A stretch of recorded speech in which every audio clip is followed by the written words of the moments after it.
Hello lamai! Welcome back to my YouTube channel. අද මම ගෙනාවේ ටිකක් වෙනස් වීඩියෝ එකක්. මම මේ වගේ වීඩියෝ එකක් අප්ලෝඩ් කරන first time. ඉතින් අද මේ යන්නේ අවුරුද්දේ අන්තිම දවසේ කියන්නේ 31 වෙනිදා අපි මේ යන්නේ පන්සල්. අතරම කිව්වොත් පන්සල් මේ යන්නේ සෑහෙන කාලයකට පස්සේ. ඉතින් මට හිතුණා 31 වෙනිදා යමු කියලා අම්මත් කිව්වා. ඊට පස්සේ ඉතින් මටත් හිතුණා යන් කියලා. අපි මේ ආවේ හොරන් රජමහා විහාරෙට. අපි සාමාන්‍යයෙන් මේකට විද්‍යාරත්න පන්සලත් කියලා කියනවා. අපේ ගෙදර ඉඳන් සාමාන්‍ය කිලෝමීටර් 3ක් විතර තියෙනවා මේ පන්සලට. හැබැයි අපේ ගෙවල් ළඟත් පන්සලක් තියෙනවා. කොච්චර පන්සල් තිබ්බත් මේ පන්සලට එද්දි දැනෙන නිදහස වෙන කිසිම පන්සලකට යද්දි මට නම් දැනෙන්නේ නැහැ. ඒක මටත් එහෙමයි, අපේ ගෙදර අයටත් එහෙමයි. මන් දන්නේ ඒක කොහොම එකක්ද කියලා. පන්සල ඔක්කොම එකයි තමයි. හැබැයි මේ පන්සලට ඇතුල් වෙනකොටම දැනෙන්නේ මාරම හිතට සැනසීමක්. තියෙන ප්‍රශ්න කොහෙන් ගියාද නැහැ මේ පන්සල ඇතුළට ගියාම. මම හරි කැමති පන්සල අතුගාන වැඩේට. මෙතින් මුලින්ම කළේ පන්සල අතුගාන පටන් ගත්තා. ඊට පස්සේ පන්සල ටිකක් අතු ගාලා, මොකද ගොඩක් අතු ගන්න බැරි වුණා, හුණගත් එක්ක හරි අමාරුයි. ඊට පස්සේ පහන් පත්තු කරන්න ගියා. මම ඔයාලට කිව්වා නේද මේ පන්සලට එද්දි මාරම නිදහසක් දැනෙනවා කියලා. ඒ වුණාට මේ පන්සල තියෙන්නේ හරියටම ටිකක් ටවුන් එකට වෙන්න. ඒ කියන්නේ ටවුන් එක මැද වගේ තමයි. බස් යන සද්ද, වාහනවල සද්ද, හෝන් සද්ද හැමතැනම ඇහෙනවා. හැබැයි මම දන්නේ ඇයි කියලා මේ පන්සල මාරම නිදහස්. ඔන්න මං අපේ අම්මවත් ඇදලා ගත්ත පොඩි වීඩියෝ කෑල්ලකට. එයා කැමති වීඩියෝ කරන, හැබැයි පන්සලේ හින්දා චුට්ටක් කැමති වුණේ නැහැ. පේනවද? මම ඇවිල්ලා අපේ අම්මගෙන් ෆොටෝ කොපි එක.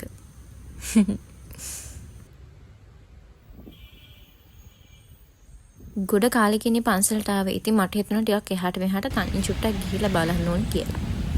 පන්සල ආපු නැති එකට සෑහෙන වෙනස් වෙලා. ඒ කියන්නේ වෙනස් වෙලා කියන්නේ අලුත් වැඩියක් කරලා තියෙනවා. ඉතින් හරි ලස්සනයි. මම ඒකින චුට්ටක් පන්සල වටේ චුට්ටක් ඇවිත්තා. මම ඉතින් චුට්ටක් උඩ වෙහෙරට ගිහිල්ලා ටිකක් තනියෙන් හිටියා. මම ඉතින් ඔන්න ඔය චූටි කල්පනාවක් දාගෙන පොඩ්ඩක් වෙලා හිටියේ. ඉතින් පන්සලට වෙලා. ඔන්න බලන්නකෝ පල්ලෙහාට බහිදී හම්බුණු යාළුවා. මට ඉතින් කොහෙ ගියත් මේ වගේ කෙනෙක් නම් යාළු වෙනවා. එනේ. මියාගිරන් තිබ්බේ මාරම හොරතලයක්. අනේ මන්ද අපේ ගෙදරේ බල්ලවත් අපේ ගෙදර එක්කෙනාවත් ඔච්චර හීලා නෑ මං හිතන්නේ. හරියට හැසුරුනේ මං එයාව අවුරුදු ගානක් තිස්සේ අඳුරනවා වගේ. මට ඒ වෙලේ අතින් අල්ලන්න හරි කැමති. ඒ වුණාට මල් පූජා කරන් තියෙන හින්දායි මම කකුලෙන් යන්නේ. ඔන්න බලන්නකෝ ඊට පස්සේ ළඟට ඇවිල්ලා තව එක්කෙනෙකුත් එක්කන් ඇවිල්ලා මටයි අම්මටයි මොනවදෝ කිව්වා.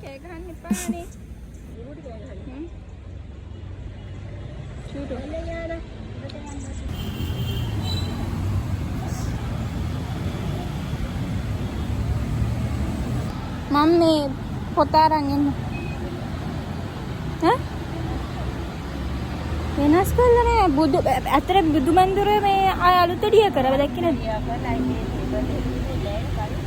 ආ ඔව් මේක පිටුවන් දාලා පුනා මට මේක මේ තාම වැඩ කරනවා මොකක් හරි වැඩ ගන්න. මම පොත අරන් එන්න. අතේ ඇතුළට ගිහින් මගේ පොත. ඇතුළේ කට්ටිය නැද්ද? ඊට පස්සේ අපි බුදු මන්දිරට ගිහිල්ලා ගාථා කියලා වදින්න පටන් ගත්තා. අම්මලා ගියා මේ බෝධියනාවන්න. මට යන්න ගියත් නෑ. මේ මම පාර්සල් එකක් මගේ තෙමුගේ පාර්සල් එකක් එන්න තියෙනවා. ඒක ගෙදරට ගෙනත් දෙනකොට පහට ඉතින් මම පන්සලෙන් මං කෝ මේ මෙතනට ගෙනත් දෙන්න කියලා. ඒ කියනකල් ඉන්නවා මම. අම්මලා ගියා බෝධියනාව.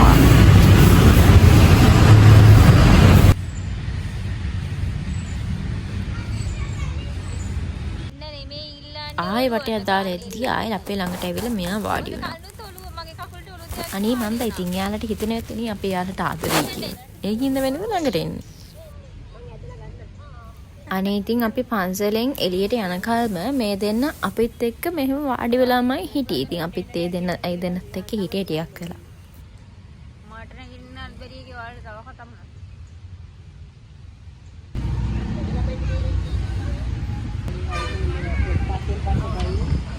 ඔන්න ඊට පස්සේ ෆෝන් එකේ බැටරි පර්සන්ටේජ් එකත් 100%ක් තියාගෙන අපි ගෙදර එන්න පිටත් වුණා. එහෙනම් ළමයි තවත් මේ වගේ වීඩියෝ එකකින් එනකල් බයි ළමයි.